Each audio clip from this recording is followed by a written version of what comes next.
అధికారులు ఎమ్మెల్యేపై మండిపడ్డ డిప్యూటీ సీఎం పవన్.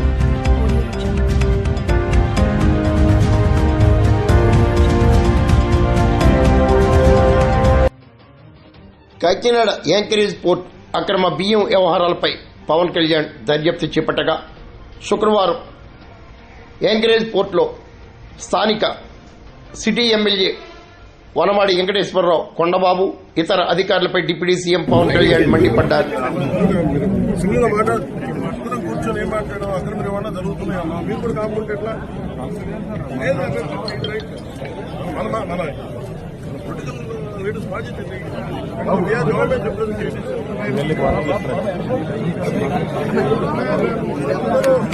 ఫైట్ చేసింది, కొట్లాడింది అక్రమ రవాణా బియ్యం ఉన్నది.